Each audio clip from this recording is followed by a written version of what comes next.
تو اسلام نے آپ کو ریلیشن بنانے کا بھی حکم دیا. کیا مطلب؟ جلدی شادی کرو اور شادیاں بھی زیادہ. میں کوئی پاگل نہیں ہوں میں 4 شادیوں کی دعوت لے کے گھومتا ہوں. اسلام کا جو بیس ہے نا، جو فلسفہ ہے، وہ اس کے بغیر پورا ہوتا ہی نہیں ہے. کیونکہ 1-2 بچوں کے بعد تو خاندان آباد نہیں ہوتے. جس میں اسلام آپ کو جوڑنا چاہتا ہے اس خاندان میں.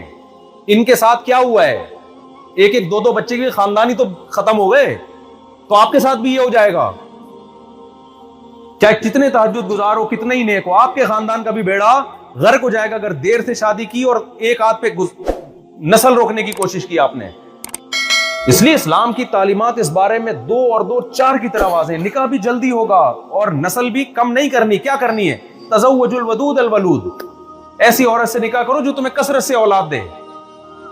ہمارے نبی نے نہ ایسی عورت کی ترغیب دی جو ڈاکٹر ہو، نہ ایسی عورت کی ترغیب دی جو انجینئر ہو، نہ ایسی عورت کی ترغیب دی جو سائنٹسٹ ہو. نہ، نبی نے فرمایا کیونکہ اسلام دین فطرت ہے.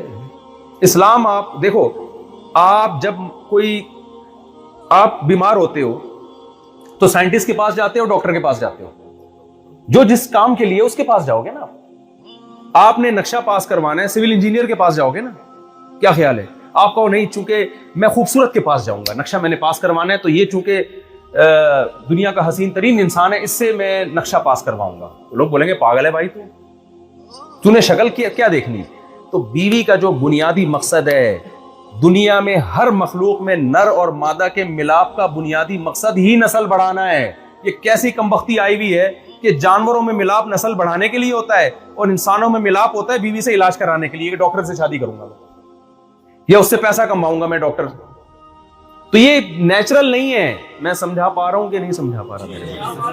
جو بنیادی مقصد ہے وہ گھرداری ہے اور نسل بڑھانا ہے تاکہ آپ کو اولاد ملے، وہ اس کا بھی سہارا بنے اور آپ کا بھی سہارا بنے، اور آپ کو تنہائی دور کرنے کے لیے روبوٹ کا سہارا اور کتے بلوں کا سہارا نہ لینا پڑے. جو اس کا مقصد تھا وہ ہٹا دیا اس سے اور اس کو لگا دیا اس کام میں جس کے لیے وہ بنی نہیں ہے.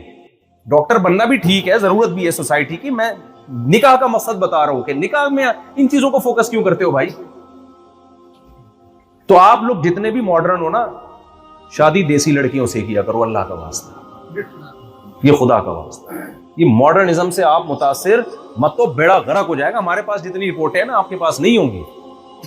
میں یہ نہیں کہہ رہا کہ پڑھی لکھی لڑکیوں سے مت کرو، میں کہہ رہا ہوں ماڈرن سے نہیں کرو. دیسی ہو بھلے پڑھی لکھی ہو، وہ تو زیادہ اچھی ایجوکیٹڈ ہوگی، تو نہ بھی ہو تو گھرداری جانتی ہو. ہماری مائیں اور ہماری دادیاں نانیاں کیا تھیں؟ وہ سائنٹسٹ تھی. وہ کیسے بہترین گھر انہوں نے بسائے ہیں اور کیسی بہترین انہوں نے تربیت ہماری بھی کی اور دوسرے بچوں کی بھی کی. ہم تربیت یافتہ ہوئے نہیں ہوئے تو ہمارا قصور ہے نا. انہوں نے تو کوئی کسر نہیں چھوڑی. وہ تو کیا آتا تھا. تو اس لیے اسلام رشتے پیدا کرنے کا بھی حکم دیتا ہے اور ان کو جوڑنے کا بھی حکم دیتا ہے. تو پیدا کرنے پہ بھی فوکس کرو. 1 شادی نہیں، 2 نہیں. اللہ نے کتنی اجازت دی. ایسی کی تیسی ہے سوسائٹی، بھاڑ میں جائے. یہ بولنا پڑتا ہے، اس کے بغیر موٹیویشن ملتی نہیں ہے. چھوڑ دو اس. ایک صاحب نے مجھے کہا ایکچولی میں دوسری کروں گا تو پہلے کے بچے بگڑنے کا خطرہ ہے. میں نے کہا یار 3 اور کر لو، اتنے ہو جائیں گے. 2-4 بگڑ بھی جائیں تو کوئی ٹینشن کی بات نہیں. چھوڑ دو، یہ مصیبت میں نہیں جاؤ. 2-3 بچوں کو عذاب نہیں سمجھو اپنے.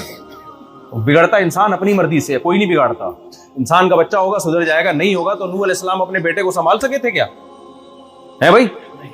نوح علیہ السلام نے کتنی تبلیغ کی، 950 سال بیٹا ہی جہنم میں گیا ہے. اتنی ٹینشن لینے کی ضرورت نہیں ہے بھائی. نسل پیدا کرو، تمہیں خوشیاں دے گی یہ نسل.